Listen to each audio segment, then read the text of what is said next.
my friends and I made this for you.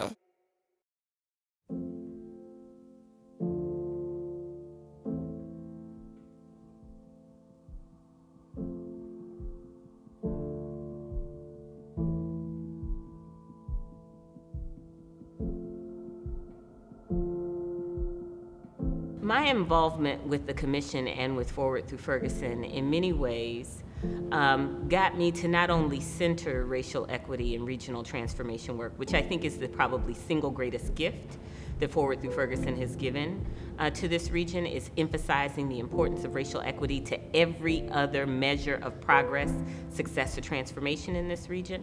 But it also got me to understand how important healing work is as essential to the radical transformation and repair work that we seek to do. We were living in Delwood, 2 minutes outside of Ferguson, so this was happening right down the street from me.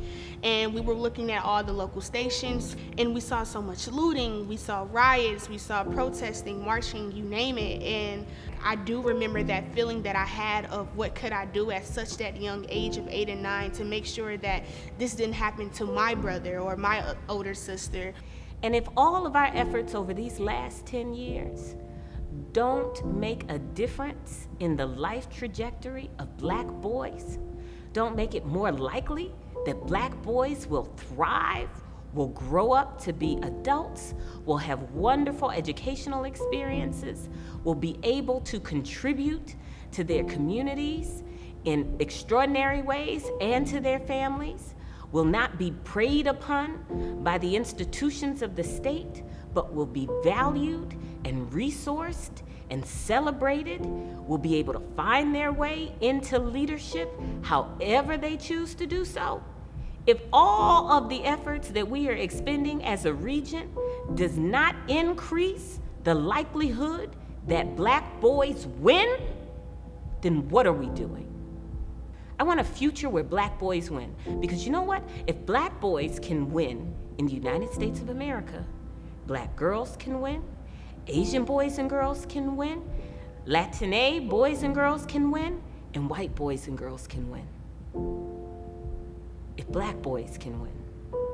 My favorite quotes by the late great Congresswoman Shirley Chisholm, she states that if America doesn't give you a seat at the table, bring in folding chair.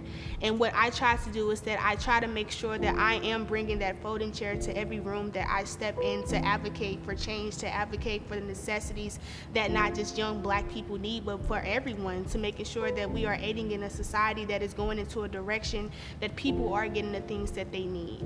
Every time these situations happen, there is public outcry. We come together and say we need to make something change. Every time the community comes, we plan and then we disband. We have an illusion that progress is this exponential growth, that we're going to somehow get to liberation. But on that climb, many of us fail to keep climbing. Initially, there was great interest and excitement about the work that we're doing. We're now in this moment, though, where there is resistance and hesitation, and where there's retreat from these principles and that we fought so hard to get here. It's really necessary to be unflinching when we're faced with adversity. Often, the opposition is so entrenched in white supremacy, it's pervasive in every part of our life.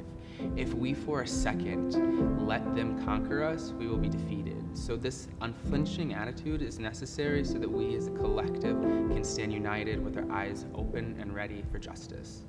I think the way that Forward Through Ferguson has modeled this is by not sugarcoating this work that we have to do, is by naming what hurts and what harms our region, by talking about the dangers of not only white supremacy, but systems behavior.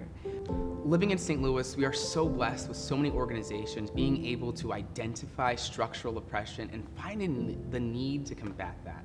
So we're so thankful for being in this community and having people wanting to fight for us. I'm excited that we've got at least an institution, not by itself, but certainly specifically, that has as its business staying on the front lines of change. Bennett.